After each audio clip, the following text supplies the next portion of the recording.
গত রাতে বাজেট নিয়ে অর্থমন্ত্রী ও প্রধানমন্ত্রীর কল রেকর্ড ফাঁস।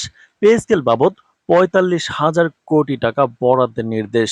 তো দর্শক, সরকারি কর্মচারীদের জন্য গুরুত্বপূর্ণ নিউজটি শেষ পর্যন্ত দেখুন এবং শুরুতেই আপনি একজন সরকারি কর্মচারী হয়ে থাকলে অবশ্যই এই চ্যানেলটি সাবস্ক্রাইব করে রাখুন। নবম পে স্কেলের সকল নিউজ এই চ্যানেলে সবার আগে পেয়ে যাবেন। গতরাতে প্রধানমন্ত্রী তারেক রহমান এবং অর্থমন্ত্রী আমির খসরু মাহমুদ চৌধুরীর মধ্যকার একটি অত্যন্ত গোপনীয় ও সংবেদনশীল ফোলালাপ ফাঁস হয়ে গেছে।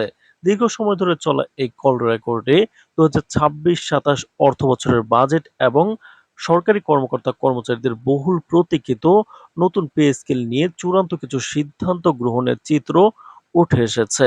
ফাঁস হওয়া এই অডিও ক্লিপে প্রধানমন্ত্রী তারেক রহমান অত্যন্ত দৃঢ়তার সাথে দেশের সরকারি কর্মচারীদের আর্থিক সুরক্ষার বিষয়টি বিবেচনা করে নতুন পে স্কেলের গ্যাজেট আগামী ১৫ জুনের মধ্যে প্রকাশের জন্য অর্থমন্ত্রীকে সরাসরি ও সুনির্দিষ্ট নির্দেশ দিয়েছেন।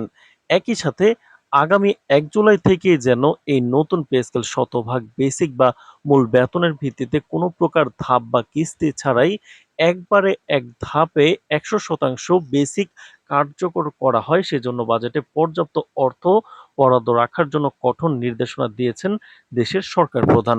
বর্তমান বাস্তবতায় সরকারি কর্মকর্তা কর্মচারীদের জীবনযাত্রার মান উন্নয়ন ও বাজার দরের সাথে সামঞ্জস্য রাখার জন্য প্রধানমন্ত্রী এই সাহসী পদক্ষেপ গ্রহণ করেছেন।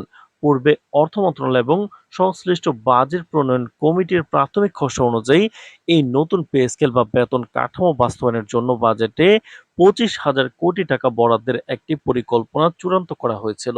পূর্বের ওই সিদ্ধান্ত অনুযায়ী কর্মচারীদের নতুন কাঠামো আংশিক বা ধাপে ধাপে পে স্কেল দেওয়ার একটি প্রচ্ছন্ন রূপরেখা তৈরি করা থাকলেও গত রাতের এই জরুরি ফোনালাপে সেই হিসাব সম্পূর্ণ বদলে যায়।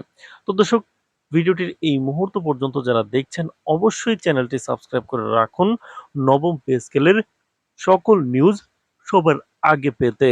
তো দর্শক, ফোনালাপে অর্থমন্ত্রী আমির খসরু মাহমুদ চৌধুরী যখন দেশের চলমান রাজস্ব আদায়ের লক্ষ্যমাত্রা এবং সামগ্রিক অর্থনৈতিক সীমাবদ্ধতার কথা প্রধানমন্ত্রীকে মনে করিয়ে দেন, তখন প্রধানমন্ত্রী তারেক রহমান সেই চুক্তি নাকচ করে কর্মচারীদের এককালীন পূর্ণাঙ্গ সুবিধা দেওয়ার পক্ষে নিজের অবস্থান পরিষ্কার করেন। তিনি স্পষ্ট জানিয়ে দেন যে ২৫,০০০ কোটি টাকার বরাদ্দ দিয়ে এক ধাপে শতভাগ বেসিক কার্যকর করা সম্ভব নয়। ফলে কর্মচারীদের দীর্ঘদিনের বঞ্চনা দূর করতে তিনি পূর্বের নির্ধারিত ২৫,০০০ কোটি টাকার বরাদ্দ এক লাফে বৃদ্ধি করে ৪৫,০০০ কোটি টাকা করার চূড়ান্ত নির্দেশ দেন পে স্কেল বাজেটে।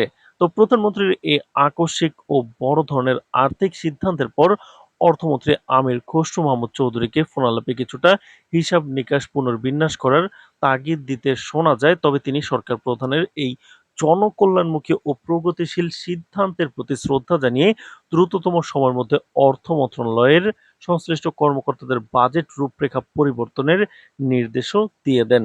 এই নতুন নির্দেশনার ফলে দেশের লাখ লাখ সরকারি কর্মকর্তা ও কর্মচারী আগামী ১ জুলাই থেকে সম্পূর্ণ নতুন এবং দ্বিগুণ বা তার কাছাকাছি স্কেলে মূল বেতন পেতে যাচ্ছেন, যা দেশের ইতিহাসে এক ধাপে শতভাগ বাস্তবায়নের ক্ষেত্রে একটি বিরল দৃষ্টান্ত হয়ে থাকবে বর্তমানে। এই সিদ্ধান্তের ফলে মাঠ পর্যায়ের সরকারি চাকরিজীবী থেকে শুরু করে সচিবালয় পর্যন্ত সর্বস্তরের কর্মকর্তা ও কর্মচারীদের মধ্যে এক বিশাল আনন্দ ও স্বস্তির হাওয়া বইতে শুরু করবে।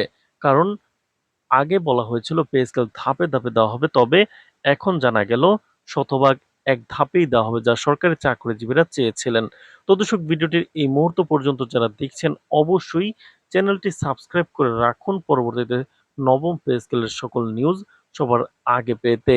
তো দর্শক, তবে এই তীব্র আলোড়নের মধ্যেও দেশের অর্থনৈতিক বিশ্লেষকরা মনে করছেন ১৫ জুনের মধ্যে গ্যাজেট প্রকাশ এবং ১ জুলাই থেকে ৪৫,০০০ কোটি টাকার এই বিশাল ব্যয়ের সিদ্ধান্ত দেশের বাজারে অর্থের প্রবাহ বহুগুণ বাড়িয়ে দেবে। বাজেট ঘোষণার ঠিক পূর্ব মুহূর্তে প্রধানমন্ত্রী তারেক রহমান এবং অর্থমন্ত্রী আমির খসরু মাহমুদ চৌধুরীর এই ফোন আলাপ দেশের রাজনীতিতে নতুন অধ্যায় শুরু করলো, যার চূড়ান্ত প্রতিফলন দেখার জন্য পুরো দেশ এখন ১৫ জুন এবং আজকের গ্যাজেটের দিকে তাকিয়ে আছে। তো দর্শক, নবম পে স্কেলের সকল নিউজ সবার আগে পেতে অবশ্যই চ্যানেলটি সাবস্ক্রাইব করে রাখুন।